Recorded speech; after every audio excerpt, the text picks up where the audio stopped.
Hey everybody, welcome back to the channel. Today I'm going to tackle repairing, or I guess you could say repairing, the Z-axis ball nut and screw. Previously I had done the Y-axis and it wasn't really that involved, actually pretty simple to do. Checked the ball screw for straightness and wound up just polishing everything and replacing the 150 to 170 some odd ball bearings that go inside there. It made a huge difference because when it started to go, it was like we were almost 50 thou out every time we did like a power up restore. And with the fourth axis, yeah, with anything, but it really noticeable in the fourth axis. So the Y-axis ball screw and nut have been working fine. It's been about 6 months, maybe 7 months or so. So now we're going to tackle the Z-axis, and I got the crane above there, chain hoist, and we'll support the Z-axis, the head of it. I started taking the covers off on the bottom here. I started unscrewing the cover for the motor, and just to kind of give it a little inspection, but I don't think it's going to take that long, maybe 3-4 hours to do it. Just kind of taking my time, polishing the ball screw, setting it up in a lathe just to see the run out on it and see how bad it is. But it's too choppy, too inconsistent. So we got critical parts we have to do, and I need to make sure that we don't have any issues with Z. We're doing a lot of parts with datums on the top and bottom of the part, so utilizing the fourth axis, it's just going to keep amplifying or growing those tolerances. So I'm going to get right into it, and I'm going to probably just time lapse me just taking the whole thing apart and getting it ready to get the ball screw out. So I got to take this cover off, then I'll power up the machine, lower the Z down to get to the axis cover for the coupling from the Z motor to the ball screw, and so that's my plan. So we'll just run through this and get this done.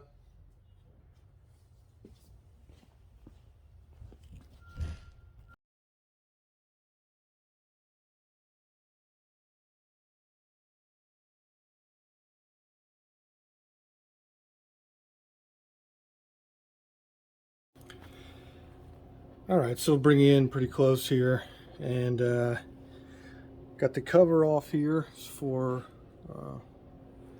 Allen cap screws, and we'll see where that yellow marker is. I think there's 2 of them there that locked it into place, so we'll have to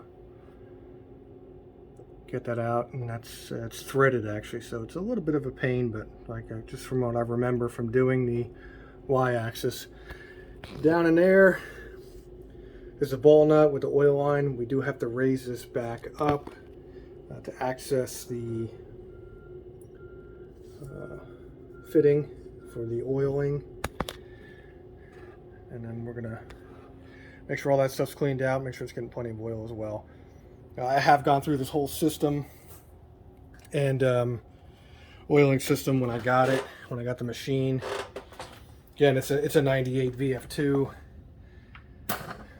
but it has a lot of things done to it. New spindle, new. I have a video up there where I lost some footage on rebuilding the transmission for this thing. It was making a lot of low end gear noise on the low speed. New belt, because this came with a double belt. So now it's a new single belt. Again, new Y-axis ball screw.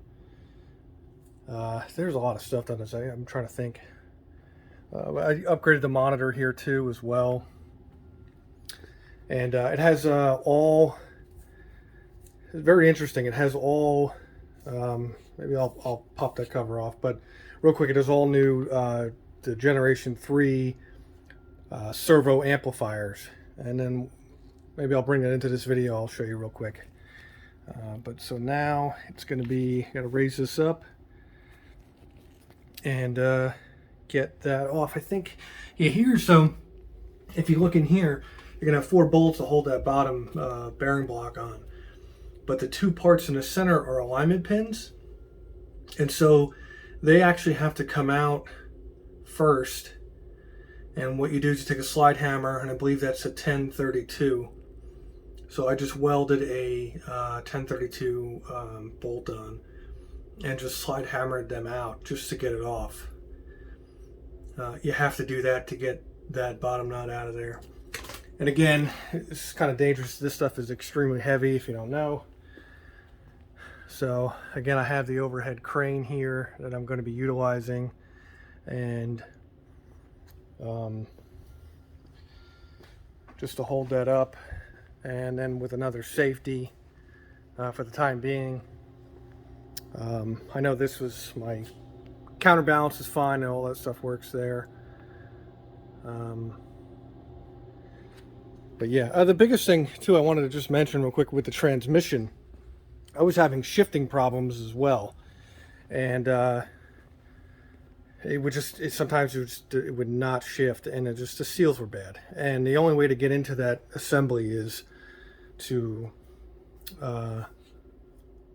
lift the transmission out. So that was one of the issues, and I think I had upgraded the line here. You can see that blue line, that's kind of your air poly line, and that's your feed going to your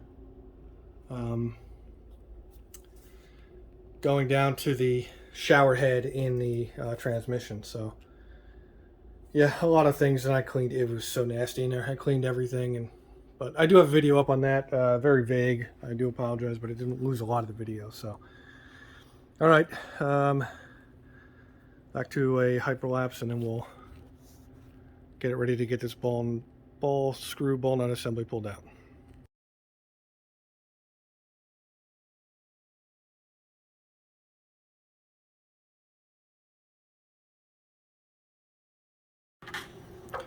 All right, so we have that down there. You can just start to see. So I got it out. I had to lower the Z head to get past the bracket that holds the counterbalance. Then I can pop that all the way out.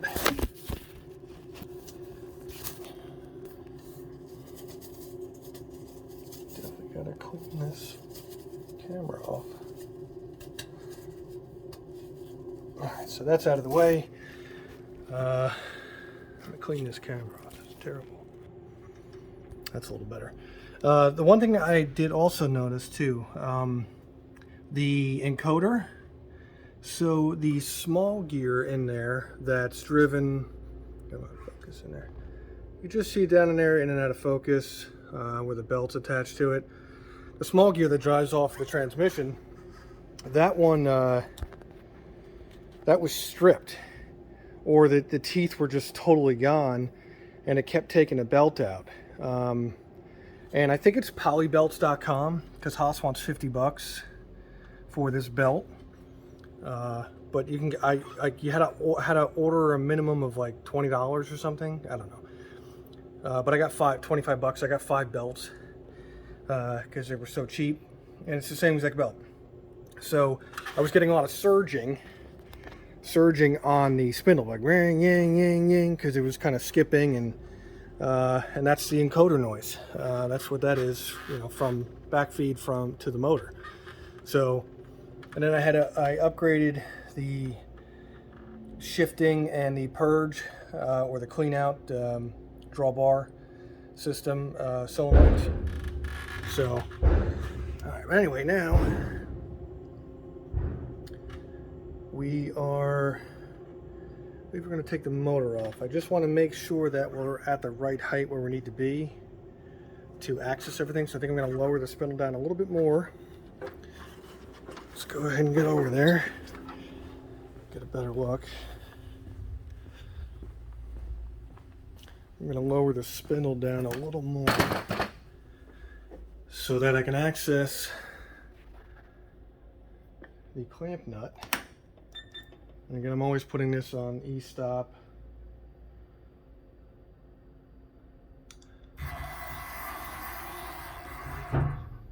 There's enough room. So you know your counterbalance doesn't work when you put it on e-stop or it's low. And then as soon as you do that, the head drops. That happened on my VF5 when I got that. Yeah, that should be, well,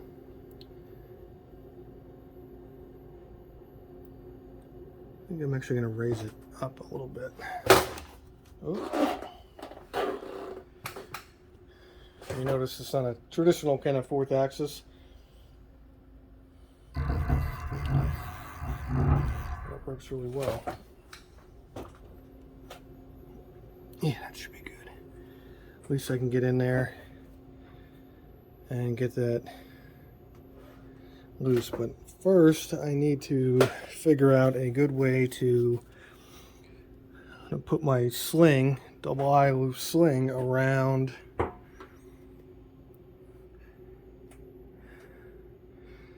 I'm going to put some bolts, some eye loops in here somewhere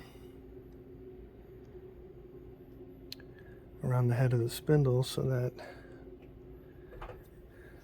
it holds it up. The counterbalance is going to do the same job, because right now, even though it could be on e-stop, you could still spin it. But it's relying on the friction of that ball screw. So when that goes away, the counterbalance may not be able to.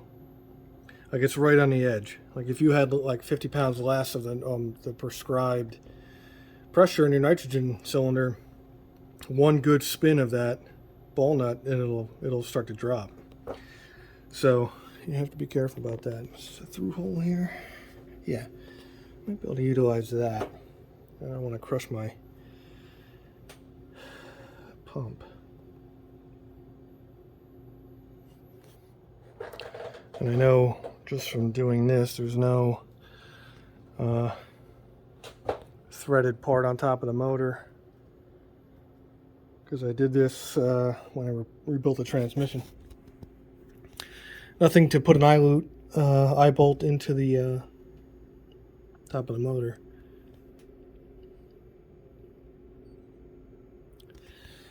Alright, I'm going to have to think about this one. Get a pretty good idea of what I'm going to do. I think we're in a good place to start unbolting everything. And again, at first it's going to be the main coupling nut from the motor to oh, I did pull the motor off. Yeah, so I'll pull the motor off. That's pretty easy. I'll get that out of the way, and then I'll start doing all that, and I'll bring you guys back in and we'll start getting ready to disassemble. The motor's pretty simple. It's 4 bolts, but you do have to take the coupling off. You do have to take the coupling off first, so we'll do that inside there. And it's 4 Allen head bolts, and then those 2 connectors there. And then we'll get the motor out of the way. I don't want to take the bracket off for alignment. The motor bracket housing, we want to leave that all in place. So, all right, we'll get that done. Ball nut's pretty easy. It'll just actually spin right out or fall right out. We'll leave the ball nut housing obviously bolted to the Z-axis casting. We're not going to touch that. So, all right, let's get this done. All right, so just as a safety precaution, I have the strap looped around. It kind of just saddles, goes underneath the whole Z-axis and comes up. I double strapped it. I'm at the top of my chain fall, my hoist there, but it's enough. If it does drop, it just gives it a little more tension, and then we'll walk the ball nut down to get it off the weight of it. So should be fine, and hopefully everything goes the way we want it to. And so now what I'll do is let's do another time lapse. So I got that done. Should be pretty safe. I've lifted this whole thing up before with this jib crane, so I'm not too worried about that. And so hopefully we don't have any issues. But yeah, I can't stress enough to be super safe and not take any chances. The E-stop is depressed on my chain hoist here, so if I accidentally bump it, I'll actually move it out of the way as well. E-stop is depressed, and the E-stop is depressed on the machine. And okay. You know, I was thinking too, like I have the programmable coolant. I actually have it turned off in the system. I don't use it only because of the location it's at, because the majority of the time it's hitting the Haas self-centering 5-inch vise because of where we're cutting on the fourth axis. I only do fourth axis cutting on this. And actually, if you can see it here, I'll bring it down.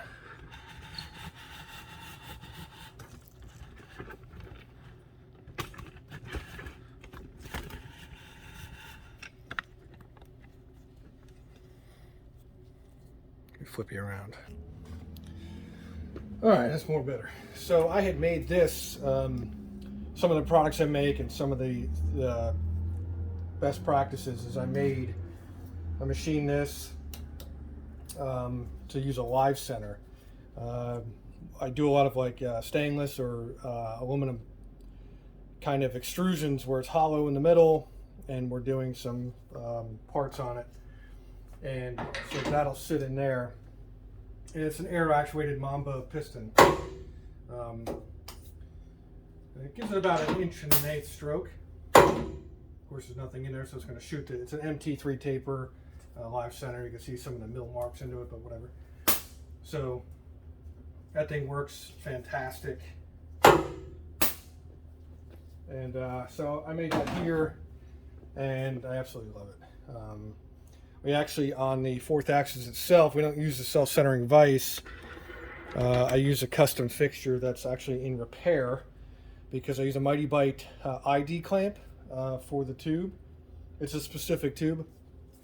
And we went to pull it off, and there was so much dried up coolant. I use Qualichem 251C, I think it is.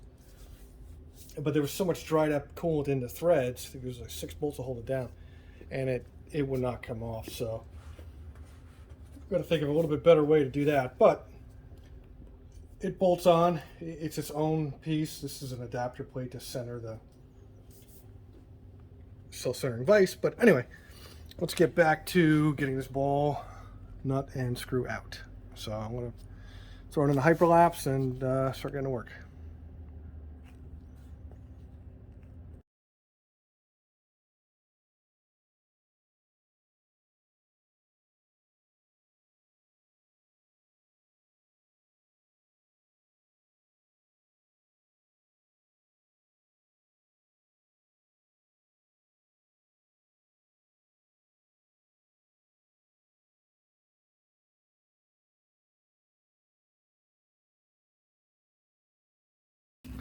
All right, so we got the motor off. Check that. There's no play in there. That all seems pretty solid. And then we get up here, and we had to release or loosen this clamp collar nut that locks this part in. That clamps the motor down to this piece here. So we can start removing all that stuff. We don't have to get too crazy, because the whole thing actually should come right at the top, I believe. I don't remember, but I'll figure it out. I loosened the bottom one. There's a bottom nut that actually threads on to the ball nut that holds it. So we're gonna get that fed out and keep going and getting that ball nut broken free from the Z-axis casting. And again, it's just sitting in there. So the Z-axis casting has a pocket, and the ball nut sits there to kind of help retain the weight. Let's keep going. Real quick, kind of refreshing my memory, but Those two, there's two clamps that clamp this on, one to the motor and one to the actual ball screw itself. So once you break that bottom one, now I went up taking the snap ring off just to double check. But yeah, so that all slid off pretty easily.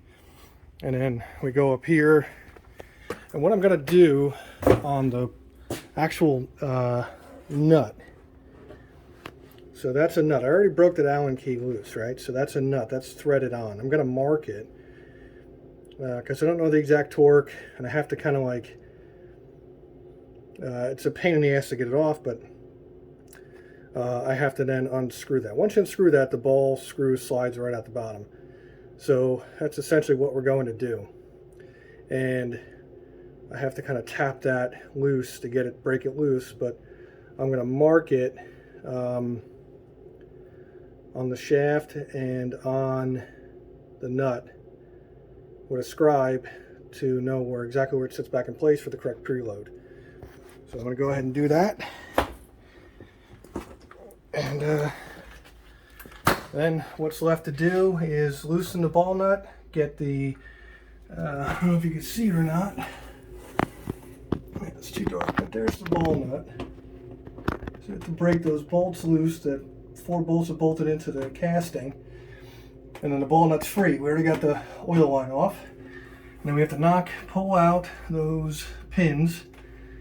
And then we can actually break those bolts loose first, then pull the pins out. Because it's not going to come straight out.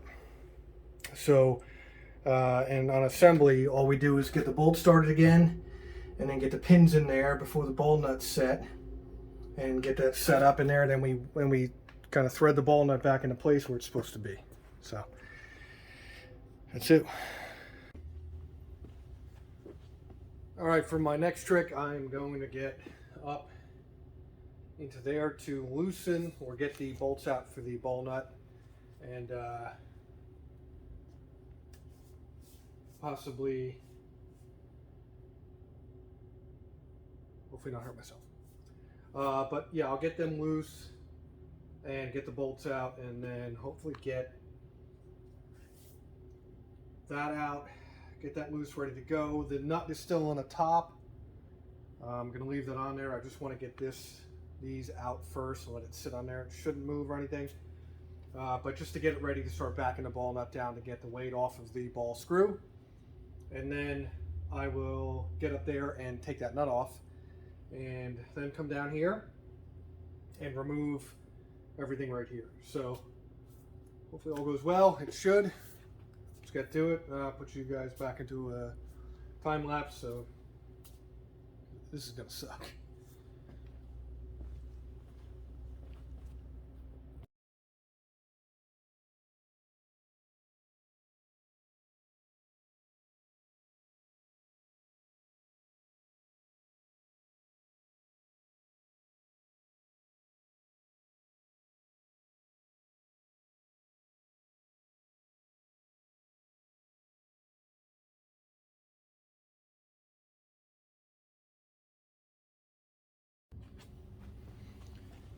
All right, so handy dandy slide hammer. I just whipped it up real quick with a socket and a 1032, and we're gonna see.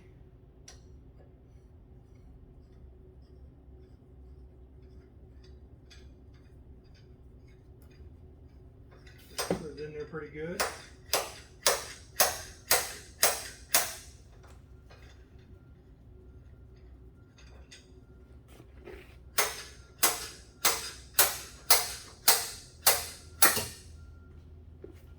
There we go. So we get that one pin pulled out, nice and safe. No load on it technically, since the bolts are already tight. The 4 bolts will hold that bearing block down. All right, something real simple, and we can, we're not going to use it to start it to get it back in, but we can get them to tap in with a brass drift. So we'll wind up doing that. Get this one out.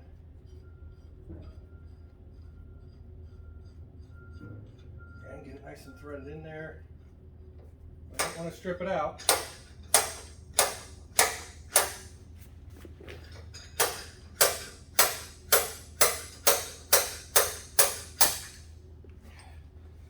And there we go. All right.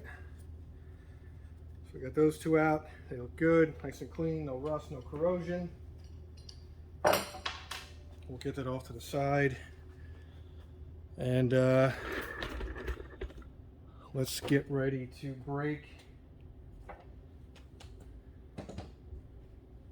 these bolts loose here.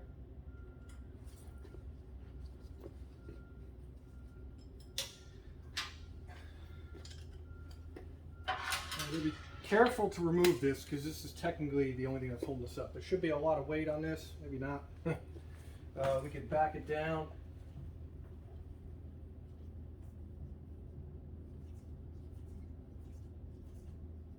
But it's starting to spring up, so it's on the cylinder, on the counterbalance cylinder. The right socket here. Quarter inch.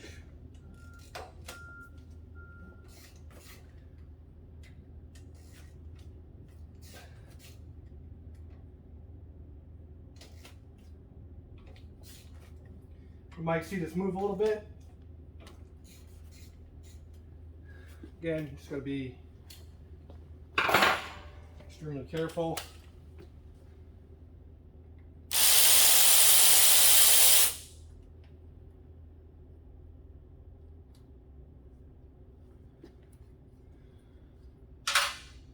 There's one. I'm leaving the bottom weight cover on, or the Z cover, Z weight cover on. It's pretty flat down there. If you drop something, you should be able to reach in there and get it.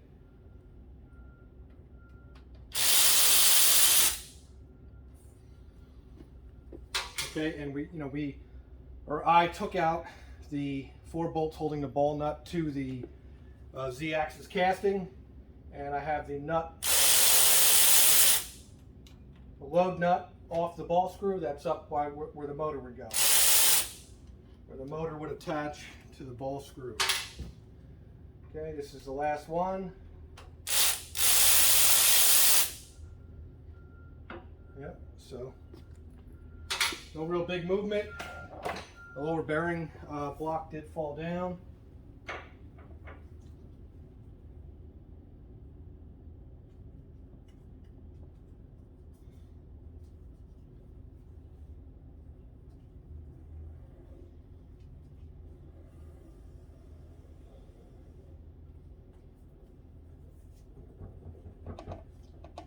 I'm going to go up top and see why the ball nut isn't dropping down.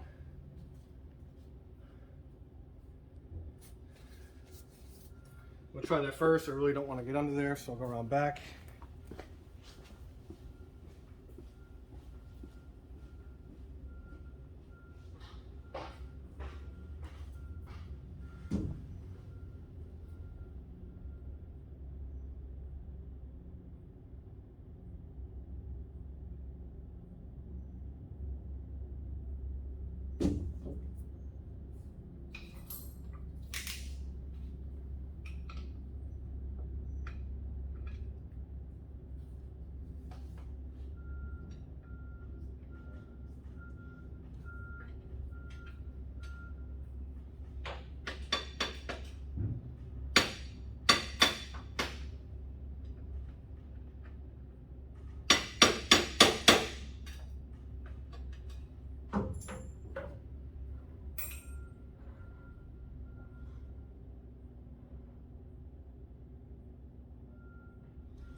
The ball nut could be jammed in there.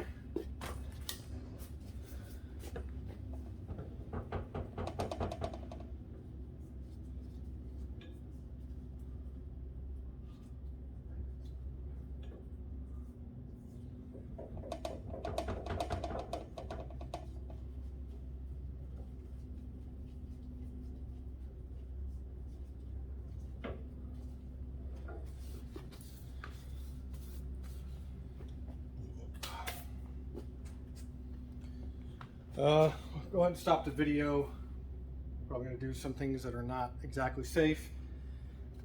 I have help here, and we have that. So I want to take a look and see what's going on.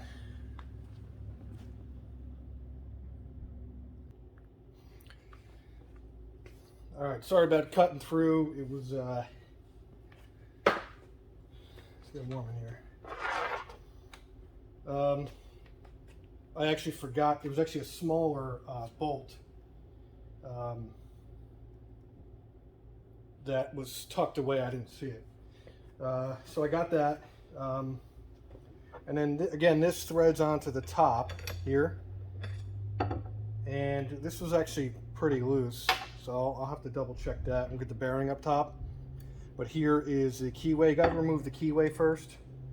So again, just for reference, this slides onto here. This nut's already on there, and then the motor here attaches to that, and the motor bolts down.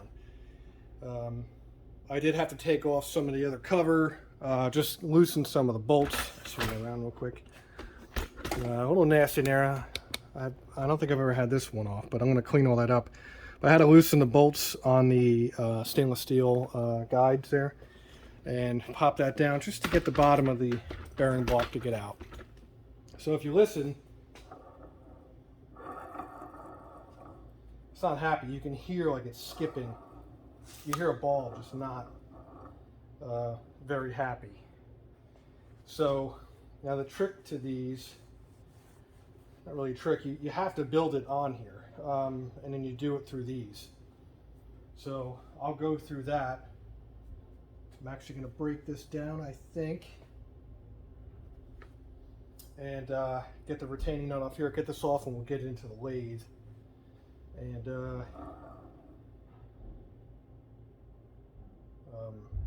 so we can pretty much slide this off. So we'll do that right now. And watch the ball bearings fall out of it. Hopefully we get them all. I want to be able to look at them and inspect them. Yeah, it's just terrible.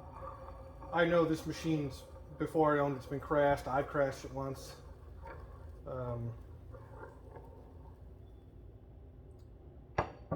I'm not going to get it off this way because it stops right there.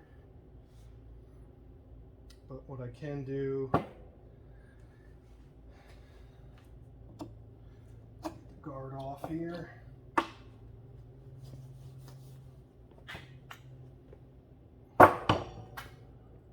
Same as the top, there's an Allen head down there. This should be, I think it's a 5/32.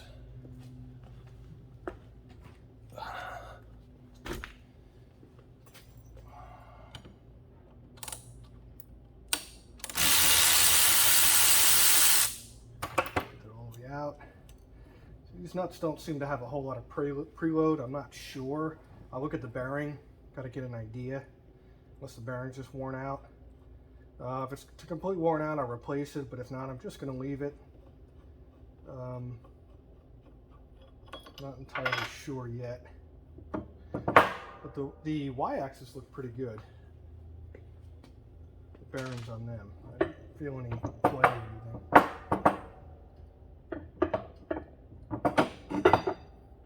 Okay. Now this end, you can run that off.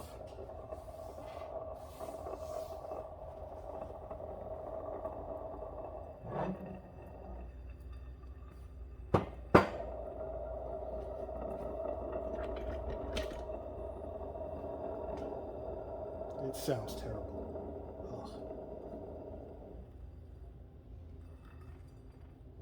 The ball bearings. I don't think you would find like broken pieces. I think they would just eventually get mangled. Set that off there.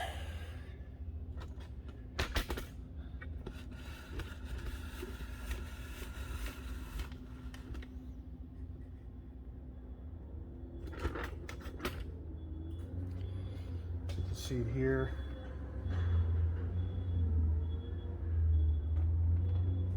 I think a lot of it has to do with like the wear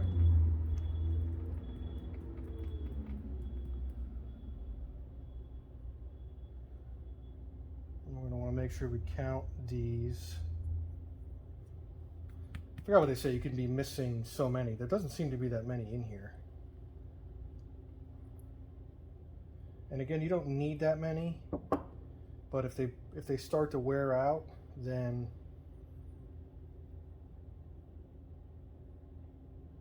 you're gonna have a problem. So we got them all up here. I'm gonna put them under the microscope and just take a look at the surface there. I'm gonna give them a count too and see how many we got.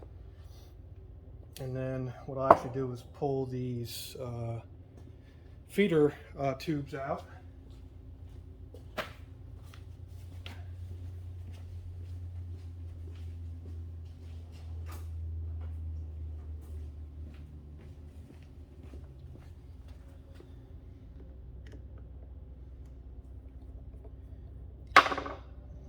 Should be pretty simple. And again, this machine's a 1998. Let's look at that. And the Mocon's been replaced before. I guess it had the Gen 1s, obviously the Gen 1 servo amplifiers in there. And they don't like a power surge. And you can see where the capacitors exploded and probably took out the Mocon board, or the processor board.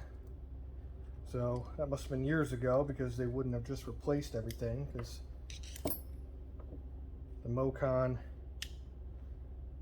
is, you know, everything's been working. And then when I got it, had like 410 runtime hours, which I'm like, yeah, no way, just from the looks of the machine.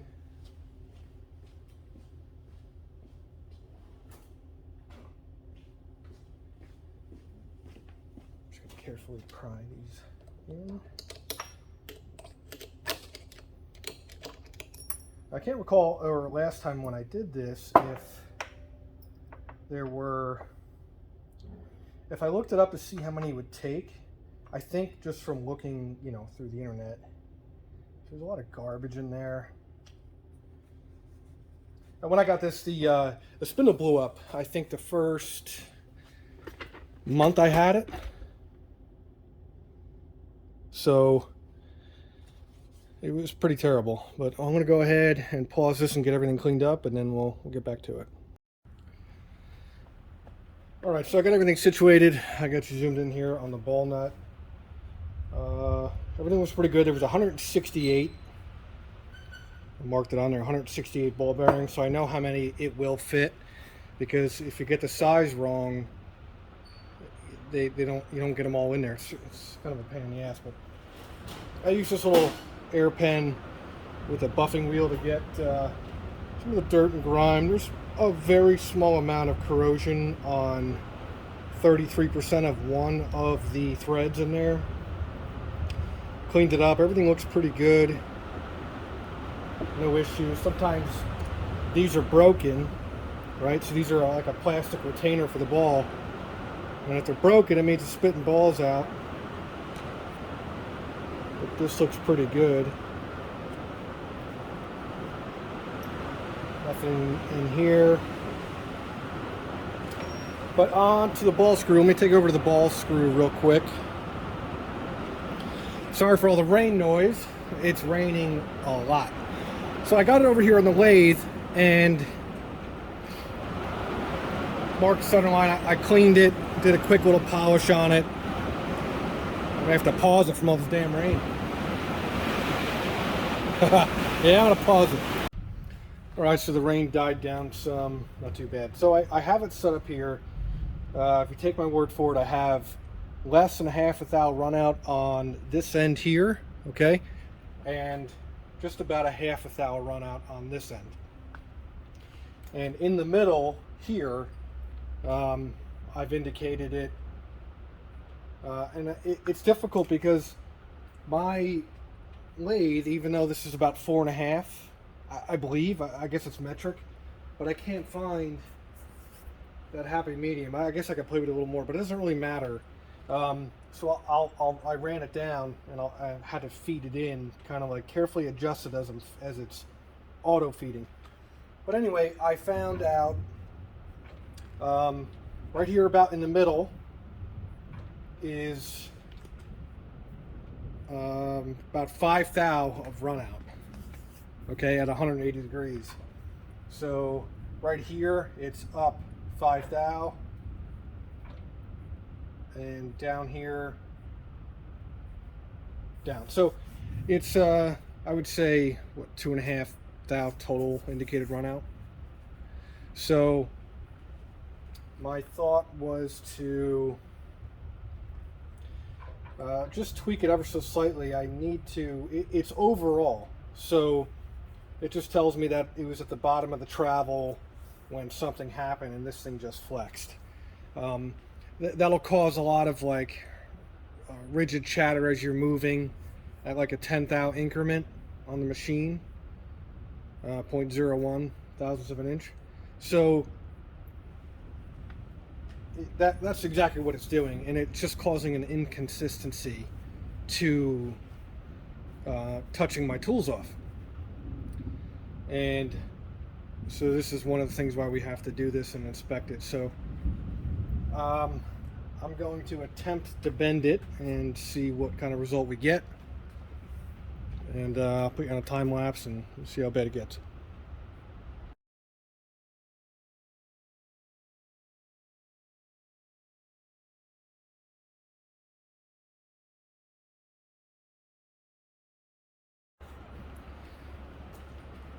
Alright, so I think I got it on the first try. But what we need to do now is check our overall run out again.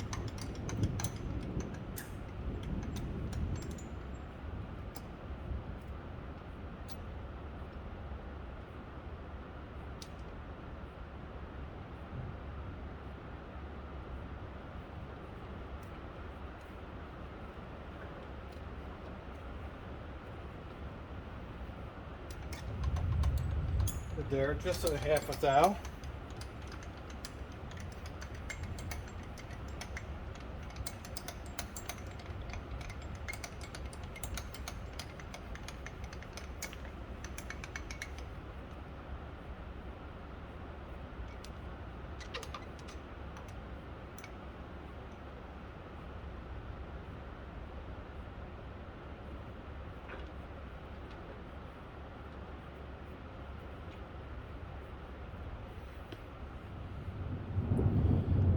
A 4/10, 1/2 thou there.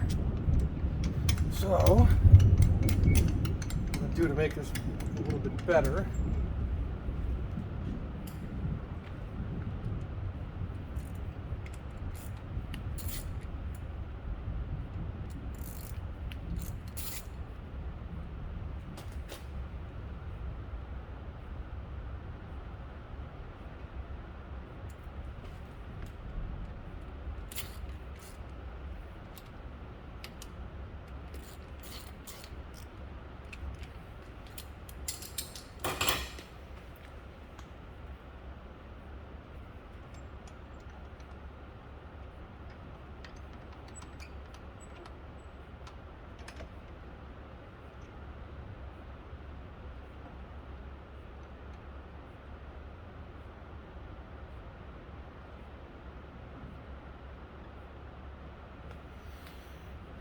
what about there? Let's actually back it up.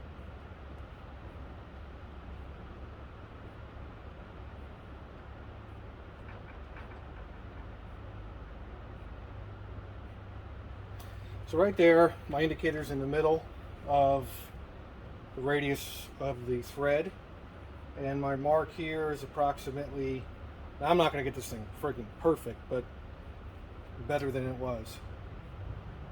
So right now I'm at the mark there.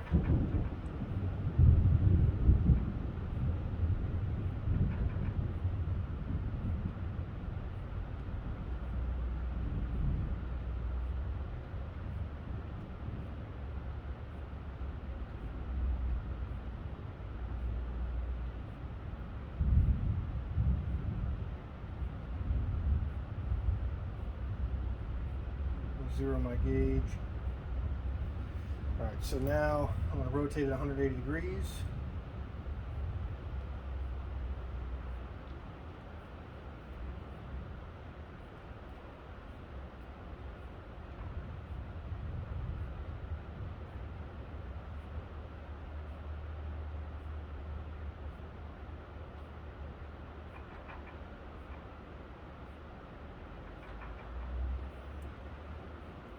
About 4 thou.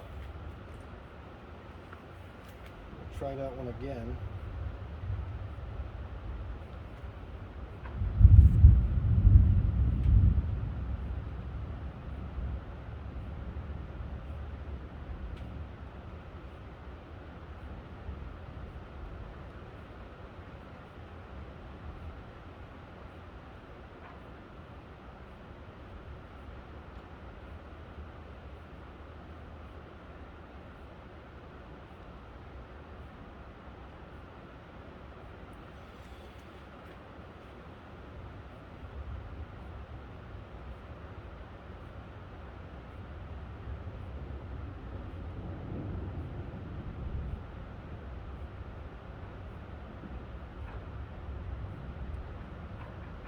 Lowest spot is 5.5 thou.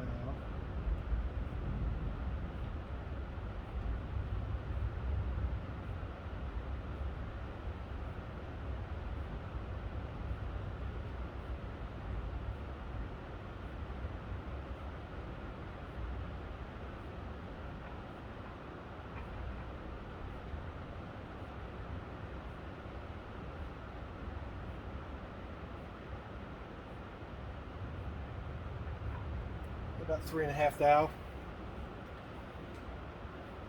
And I'd be happy with like 2 thou overall, and then having a thou run out. It's way better than 2.5 thou. Well, keep doing that.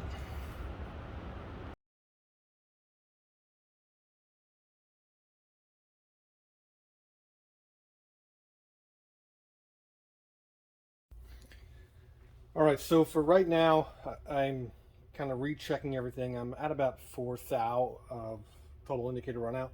I'm going to just kind of pause this and rethink of what I need to do. I still have time. I have to order some more ball bearings for the ball nut. So I'll take you over there. I got to figure out what I'm going to do with this. So let's go check out the ball nut and what I have so far.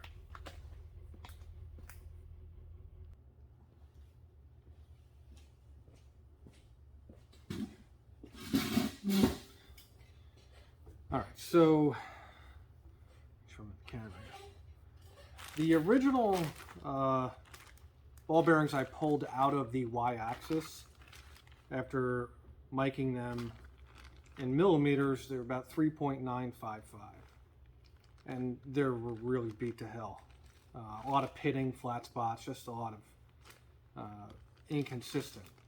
And the same goes for the ones in the z-axis. So in measuring these, I mean, I was averaging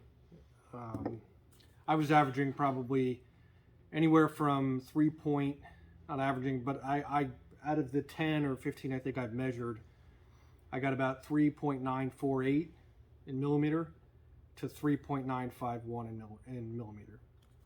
So I think, you know, they're different, right? So you look at that, you look at the y-axis, and then we look at the z-axis. Now, I'm sure that the ball nut were all made around the same time. I can't say for sure, who knows, but you know, they're bought in batches from the manufacturer for Haas or for whoever. It's a THK, and I know they're the same part number. So I would imagine with manufacturing these that, you know, it's on a lathe or whatever the case may be. You know, the thermal dynamics of the lathe, as it's warming up, they're getting more consistent. I would imagine they should be around the same. I'll know for certain since I have, let's see, about 0.005 difference, 0.005, 0.006 of a millimeter difference in these ball bearings between the X and the Z and the Y. You know, that's a little concerning if my new ball bearings are going to work. Now, these are from McMaster Car. These are what they say are 5/32, which for the most part they are. It's not a high performance ball bearing, it's just a run-of-the-mill ball bearing. But they are pretty consistent. And these check out at about tightly averaging 3.963 millimeter. And they've worked on the y-axis, so hopefully they should work on the z-axis. Now I didn't measure the OD or ID of these to compare. I don't have that measurement. I did buy several size ball bearings. These are 4 millimeter. That's too big. And just to make sure they work and fit in there.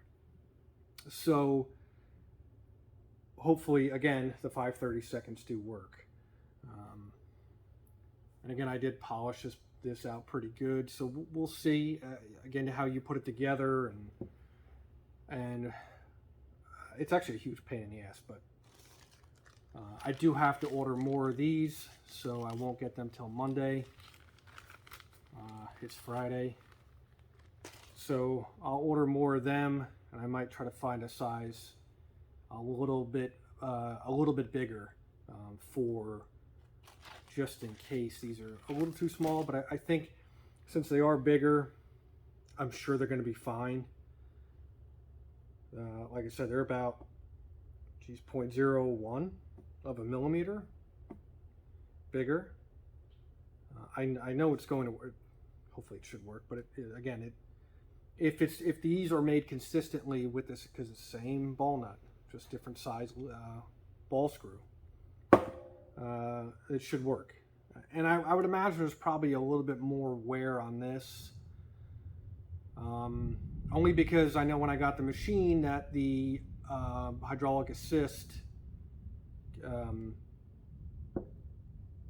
cantilever was a little down on nitrogen and on oil, so I did top that off, and it's been holding fine ever since. And I just don't know.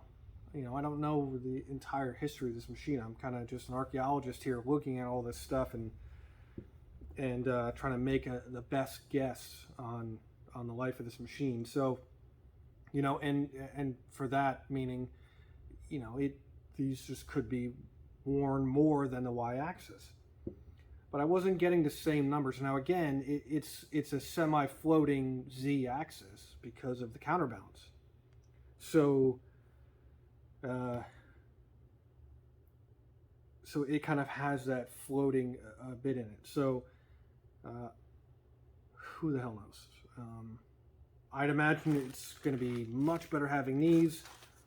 We know that the ball screw is 5/1000 or 4/1000 out, so 2/1000 on each side.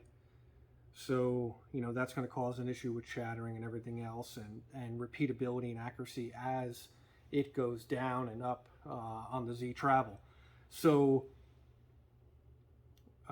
do I think it's going to affect it enough for the tolerances I'm running? Maybe, maybe not. I would best guess say probably right on the limit. Haas wants a 1/2 thou run out. So I'm going to see what happens with it. I'll get that the best I can, the ball screw. I have to think of something different. And I'm going to cut this video off here. I'm going to do a part 2 on this. I will definitely do a part 2 on this. And this will be a part 1. Part 2 will probably be a little bit shorter than this.